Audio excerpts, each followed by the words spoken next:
Hi అండి. నేను మీ హర్లతాని.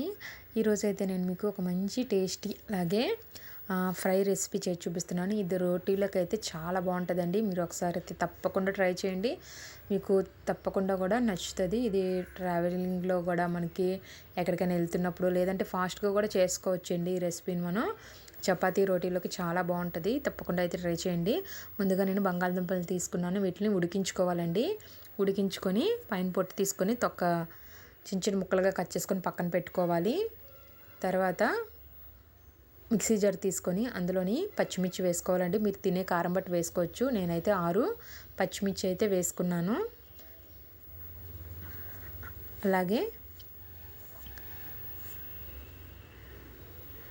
అందులో కొద్దిగా కరివేపాకు, దంచిన వెల్లుల్లి గుడ్లు వేసుకోవాలి. సారీ అండి, వెల్లుల్లి వేసుకోవాలి. చిన్నవి కాబట్టి నేను ఒక 8 వేసుకున్నానండి. పెద్ద కొద్దిగా ఎక్కువగా ఉంటే కనుక లావుగా ఉంటే 4 వేసుకుంటే సరిపోతుంది. అలాగే ఒక స్పూను జీలకర్ర కూడా వేసుకున్నానండి.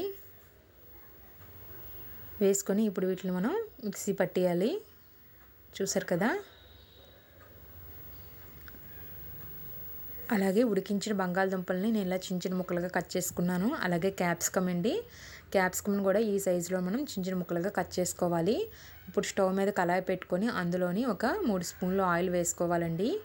ఆయిల్ వేసుకున్న తర్వాత ఇందులోని ఒక 1/2 కప్పు ఉల్లిపాయలు అయితే సన్నగా పొడుగ్గా కట్ చేసుకొని వేసుకోవాలండి. వేసుకొని బాగా వేయించుకోవాలి. ఇప్పుడు ఈ ఉల్లిపాయల ముక్కల్ని మనం కొద్దిగా దూరగా వేయించుకోవాలండి. సన్నగా పొడుగ్గా కట్ చేసుకోవాలి ఈ ఫ్రైకి. ఇవి కొద్దిగా వేగిన తర్వాత ఇందులోని కొద్దిగా కరివేపాకు అయితే వేసుకోవాలి. వేసుకొని వేయించుకోవాలి.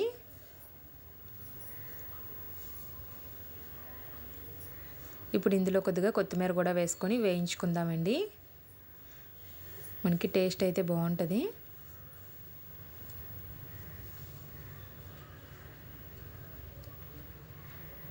కొత్తిమీర కూడా వేగిన తర్వాత ఇందులోని మనం ఇందాక పచ్చిమిర్చి, జీలకర్ర, వెల్లుల్లి మిక్సీ పట్టుకున్నాం కదా, దాన్ని అయితే ఇందులో వేసుకుందామండి. వేసుకొని ఒకసారి బాగా వేయించుకోవాలి. అంటే కొద్దిగా పచ్చివాసన పోయేంత వరకు మనం వేయించుకోవాలండి. నా వీడియో మీరు ఇదే ఫస్ట్ టైం కనుక చూసినట్టయితే లైక్ చేయడం, సబ్స్క్రైబ్ చేసుకోవడం మాత్రం మర్చిపోకండి. అలాగే సబ్స్క్రైబ్ చేసుకుంటున్న వాళ్ళందరికీ చాలా చాలా థ్యాంక్స్ అండి. మీ సపోర్ట్ ఎప్పుడూ ఇలాగే ఉండాలని మనస్ఫూర్తిగా కోరుకుంటున్నాను. ఇప్పుడు మనకి పేస్ట్ అనేది వేగింది కదండి. ఇప్పుడు ఇందులో మనం క్యాప్సికమ్ ముక్కలను అయితే వేసుకుందాము. నేను 2 పెద్ద క్యాప్సికమ్ తీసుకున్నానండి. 2 తీసుకున్నాను అనమాట. చిన్నవి అయితే ఒక 3 తీసుకోవాలి. ఇప్పుడు మనకు క్యాప్సికమ్ అనేది బాగా వేగాలండి. ఎందుకంటే మనం ఆల్రెడీ బంగాళదుంపల్ని, పొటాటోస్ని ఉడికించుకున్నాం కాబట్టి ఇవి మనకి బాగా మగ్గాలన్నమాట. మరి ఎక్కువ బాగా మగ్గనవసరం లేదు. కొద్దిగా బాయిల్గా అయితే సరిపోతుంది. ఇప్పుడు ఒక 2 నిమిషాల పాటు మూత అయితే పెట్టుకుందామండి. మూత పెట్టుకుంటే మనకి త్వరగా మగ్గుతాయి కదా. ఇప్పుడు మూత తీసుకొని 2 నిమిషాల తర్వాత బాగా కలుపుకోవాలి. చూసారు కదా, మనకి కొద్దిగా అయితే మగ్గిందండి. మధ్యలో మూత తీసుకొని కలుపుకుంటూ ఉండాలి.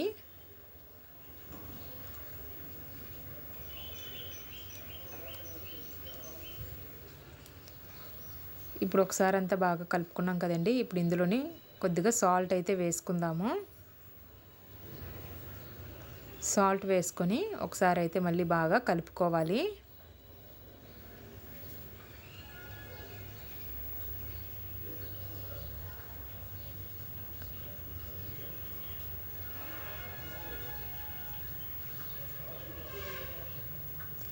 మీరు ఈ కర్రీ ఎలా ఉందో ట్రై చేసి మళ్ళీ నాకు కామెంట్ చేయడం మాత్రం మర్చిపోకండి.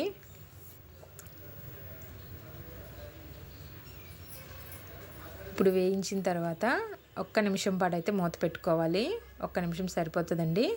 1 నిమిషం తర్వాత మళ్ళీ మనం ఇప్పుడు మూత తీసి కలుపుకుందాం.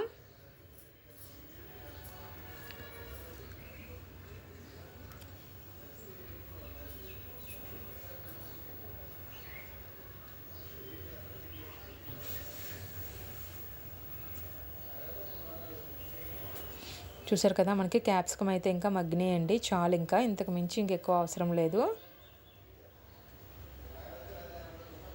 చేతితో మనం పట్టుకొని చూస్తే తెలిసిపోతుంది కదా. ఇప్పుడు మనకి ఇది మగ్గింది కాబట్టి ఇందులో మనం ఇందాక ఉడికించి పక్కన పెట్టుకున్న బంగాళదుంప ముక్కలు ఉన్నాయి కదా, వీటిని అయితే మనం వేసుకుందామండి.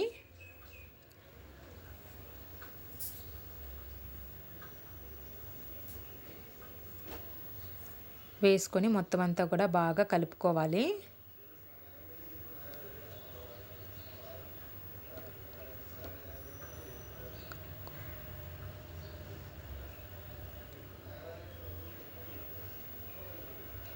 మొత్తం అంతా కూడా మనకి ఈ పచ్చిమిర్చి కారం, అది కరివేపాకు ఫ్లేవరు మొత్తం అంతా కూడా ముక్కలకి పట్టే విధంగా బాగా 1 నిమిషం పాటు అయితే కలుపుకోవాలండి.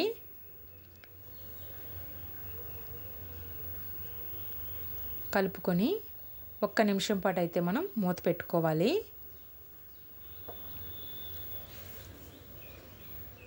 కొద్దిగా కొత్తిమీర కూడా వేసుకోవాలండి. ఆల్రెడీ మనం స్టార్టింగ్లో వేసుకున్నాం కాబట్టి ఫ్లేవర్ అంతా కూడా మనకి ఫ్రైకి వస్తుంది. కానీ ఇప్పుడు కూడా మళ్ళీ కొద్దిగా పైన జల్లుకోవాలి.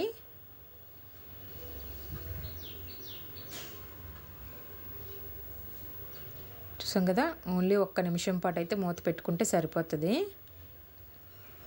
1 నిమిషం తర్వాత మూత తీసుకొని మళ్ళీ ఒకసారి అంతా బాగా కలుపుకొని స్టవ్ ఆఫ్ చేసుకుంటే మన బంగాళదుంప క్యాప్సికమ్ ఫ్రై అనేది రెడీ అయిపోయినట్టేనండి.